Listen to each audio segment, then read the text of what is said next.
Well, good afternoon, everybody, and welcome back once again to the United Regional Chambers Weekly Update.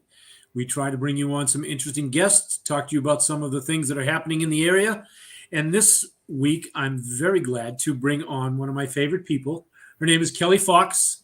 Kelly Fox is one of the spearheads of Christmases for Kids, along with the Attleboro Area Council for Churches. Welcome, Miss Kelly. Thank you. Thank you. Thanks for having me. Well, it's always a pleasure. Just to tell folks, we had a wonderful gala on Friday night for the Christmases for Kids to raise some funds to help with the programs that Kelly and her team take such great care in taking care of for all of the kids. I think it was 800 plus families last year, if I'm not mistaken. Yeah, yep. There was over 800 children. And the children certainly come to us because a parent applies, but also through several other agencies like the Department of Children and Families, the folks over at the Robbins Children Preschool, New Hope, the Literacy Center, the Justice Resource Institute. So the children will come to us through social workers as well as through their parents making direct applications. Well, I'll tell you what, let's back up for a minute for a few folks that may not know about this. First, tell us about Christmases for Kids. Sure. So Christmases for Kids actually is 40 years old, started in 1993. So this is technically the 41st year that we've been, the organization or the program has been in place. And it was really started by Dave Kane, who tells the story of when he was a little boy. He wanted someone to come to his mom's house and knock on the door and say that they were there to help. Evidently, they didn't have a lot of money. There wasn't a lot going on for gifts for him and his brother. There was utility bills, all kinds of other stuff going on. And so as an adult, he said, I want to be the person that I wished came and knocked on my mom's door. And so from there, on the radio, he started reading children's stories. The incredibly generous community that we've been so fortunate to grow up in here, right? Started calling in and saying, I'll buy that truck, I'll buy that doll, I'll buy that, winter coat or boots. And so that small program 41 years ago,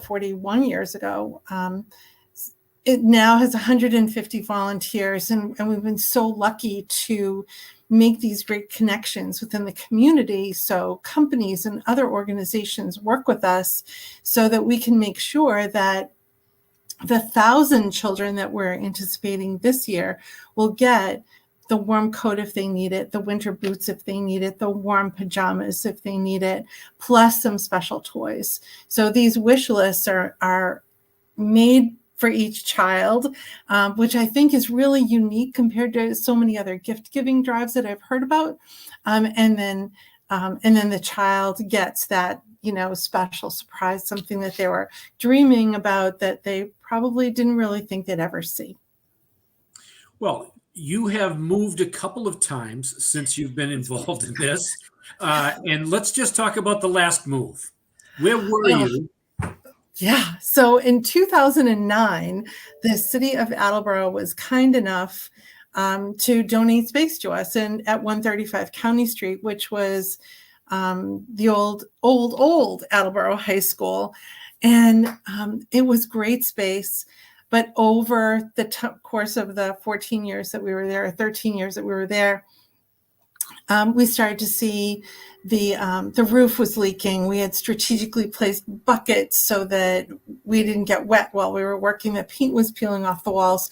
So we became a less and less safe place for us to be and for volunteers to be. And I was always concerned that no matter how you got into the building, you had to go upstairs.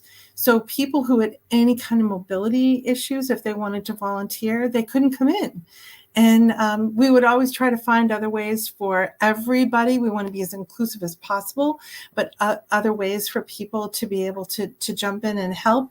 But they wanted to come in and get their hands on, fill in the bags and fill in those wish lists. And it just was terrible that not everyone could necessarily be there. But now we've gone from lots of space. We had the whole first floor of that building. We were a little bit spoiled.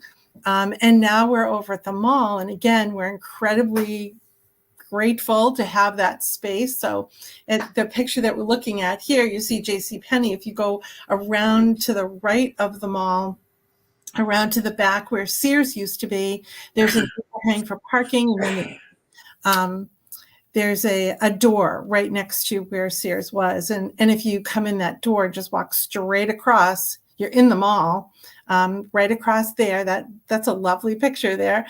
To the left, it would be where our space is. So it's a little bit smaller, but we've really made good use of racks. So actually, since this picture was taken, now there's racks and shelving put in where we'll be able to put bags. So you can see some inventory there.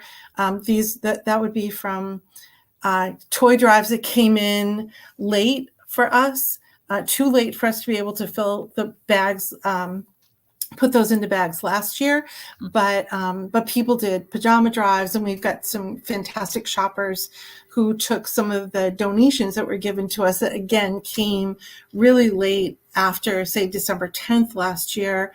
So we were able to use that early this year to start to purchase at big sales, things like winter coats and warm pajamas and winter boots.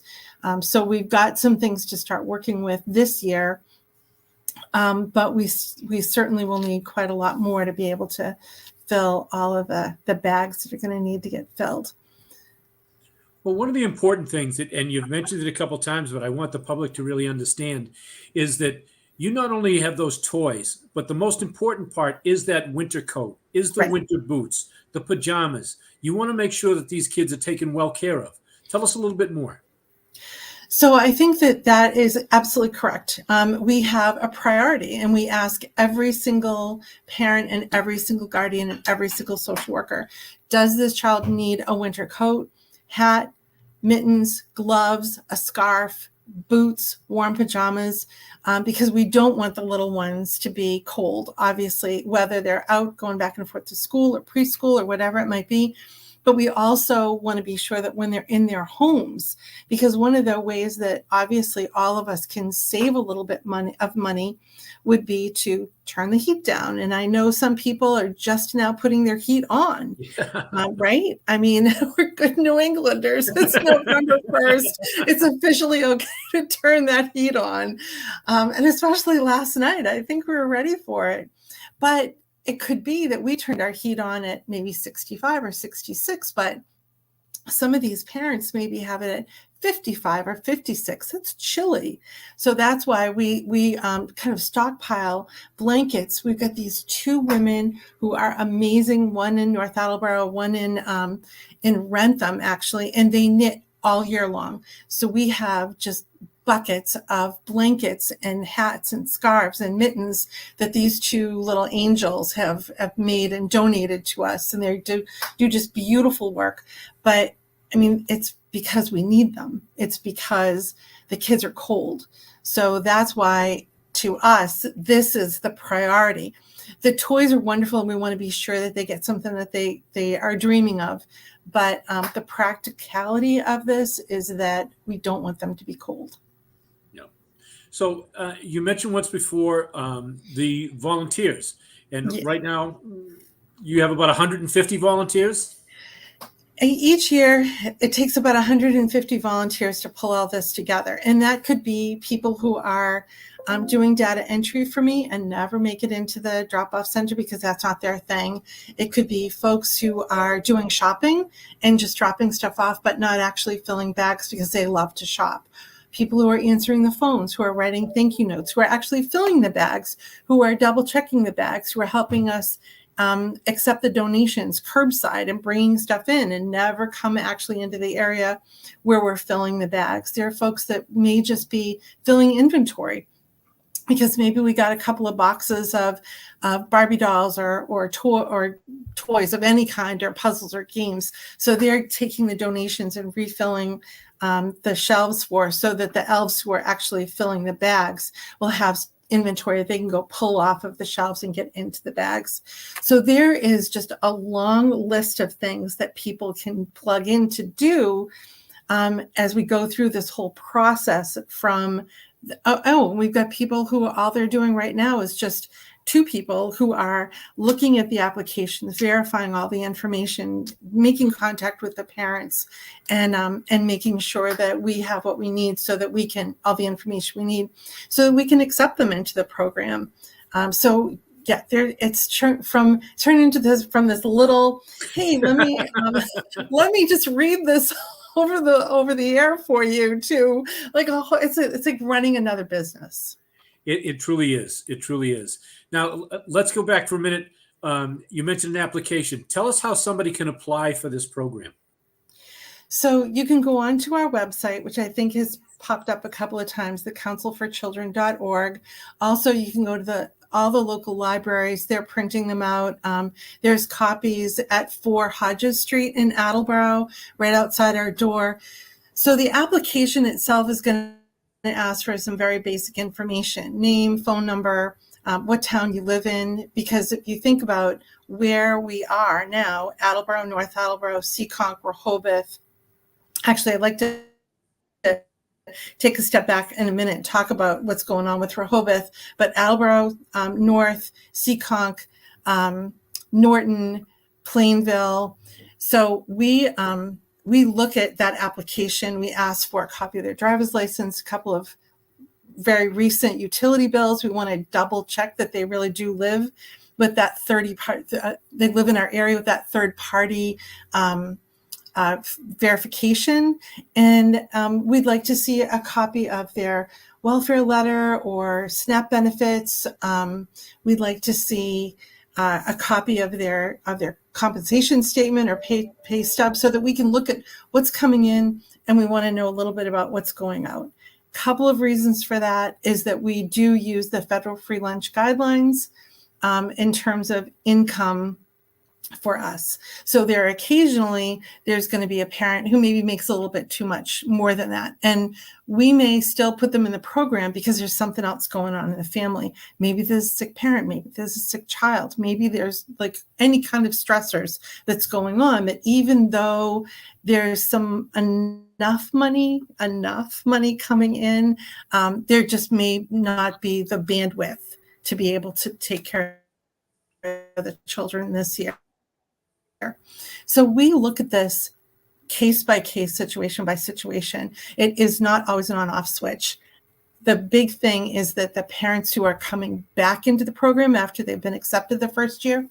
So really, I think this is so key is the parent classes. So parents who are coming back for the second year or longer need to take at least 8 hours of parent classes. And this year, one of our elves, Sue Watchta, who is an amazing human being, she put together 5 classes for us on health and wellness, on stress reduction. One was on tapping, interesting as a stress reduction technique. We had one on postpartum, which was difficult and interesting, but necessary conversation. We've had them on just basic things that you can do around your house to try to keep your home warm. Or also, we partner with American Credit Counseling, and they do classes on financial education, which is key because parents who've been in the program for more than 4 years need to do at least 2 classes there, or 4 hours there on financial education. And the purpose is to help people be more self-sufficient. Most parents don't want to stay on some sort of social service help. They want to be able to get on their own 2 feet. And so working with like the Literacy Center to learn English, if English is a second language or a third language for many of the families, God bless them, because I still have a hard time with English some days, and I think that if we can get them like more financially stable and understand the basics of finance, professionally. I always tell people, if you don't know the rules of the game, you don't get to play, or you at least don't get to play well. So if we can give them that support and that information, they won't need to stay on the program more than a couple of years. And we have found that over and over and over again. So that's sort of the process of applying. And then, like I said, the rest of the parents will come into the program, or the rest of the children will come into the program through social workers that just send the story sheets to us, so the parents are not involved. The social workers will pick it up. I think you can see we're having a little problem with our website today, of course, right? Naturally. But that should be squared away. Well, again, you're on the 41st year. Yeah. I can't even imagine the thousands of children that you've been able to provide Christmas gifts, warm clothing, toys, and games to. But one of the things that we talked about a little bit is the elves. Tell us about elves and elf training. Okay, so the elves start at age 13, and they go well into retirement. I've got some elves that are in their 80s, and they come in. We've got 2 shifts that we usually run, 1 to 4, and then 5 to 8 in the evening. So those of us who are still working can be there in the evening, and the folks who would rather not be out at night can be there in the afternoon. So the elf training will be on November 11th. So all elves, new and veteran, and all elves are also quarried. So that's very important to know that we do run a background check. Even if you're 13 years old, we're still running that background check, only because we want even the teenagers to understand that it's important that they're all treated the same. So we bring everybody in on the 11th. We'll go over the process, the expectations. We'll let them know here are all the different types of ways that you can plug in to help while you're in the drop-off center at the mall. And then we'll set up the following week on Monday and Tuesday, which is the week of Thanksgiving, actual hands-on. We'll get their hands in the bags. We'll start getting things filled and those wish lists fulfilled, and we'll let them start to get comfortable with the process a little bit more. We usually try to pair up new elves with veterans, and then the next 2 weeks it is pedal to the metal 5 nights a week and all day Saturday until December 13th. So essentially what will happen is we're going to spend 2 months, right, just filling bags, and in 4 days every bag goes out the door. It does. It really does. Now, one of the most important things for the public, how do they donate? How do they help Christmases for Kids?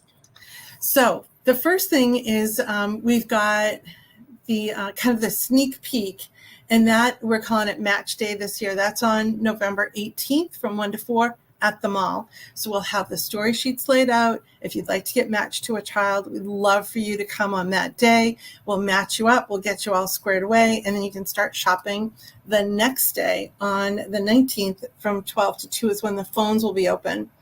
So we don't have the phone number confirmed yet, so I don't want to announce anything quite yet. But you can call on the 19th from 12 to 2. That's a Sunday. And we'll be happy to match you up. And then we'll start the process again. That following Monday and Tuesday of Thanksgiving week, the phones will be open 5 to 8. And the same thing the following 2 weeks from 5 to 8, the phones are open. I've been working already with like Elliott Physical Therapy, the Bates Lodge, Masons in Attleboro. I'm trying to think who else. A couple of the churches have already reached out. John Hancock has already reached out. So these are folks who will take 10 to 25 children, and they want to start doing their matching now and shopping now. So I've already started to pass out some story sheets. So if there's an organization that feels like they want to do quite a lot of children, they can certainly reach out to me through that info@councilforchildren.org email, and we'll be able to get them started so they can get going early. Well, this is an awesome program. I'm glad to be a little affiliated with it. I'm one of those little elves, although I don't run around in green tights. That would be a very scary thing for anybody to see. We love having you, though. It's really so much fun, isn't it? It's like, your volunteer family. It is. And everybody is so wonderful to work with. and the people who come in are so generous. We are very, very lucky to live in the communities that we do because the people have been so generous in the few years that I've been involved. Kelly, any last thoughts for everybody? I think just the most important thing is really just to thank everyone for their years and years of help. Find us at the mall. I think we're going to have more kids this year than last year. We're so grateful. If you want to do a toy drive for us or a book drive, starting today, there'll be a Christmas tree at an Unlikely Story with tags on there. We're going to announce the wish list for the Unlikely Story bookstore. I think actually that went up on their website today. We'll do a wish list for Amazon very soon, and we'll send emails out. We'll put that on our website as well very soon. And we appreciate all the help from the donors, from the volunteers, and I think it's going to be another fun year. I do too. Kelly, hang on just for 1 minute. Folks, Sure. Thank you very much for joining us again this week. Hopefully, if you're able, you will help all these young families and young children. One thing that Kelly didn't mention is when they get the chance, they slip a little something in there for mom or dad, so they don't go without either. This is such a generous program, and we hope that you'll be willing to step up and help us once again this year. So, folks, thank you very much for joining us. Kelly Fox, you're an angel. Thank you. Couldn't do without you. Okay. Folks, everybody have a great week. Stay safe.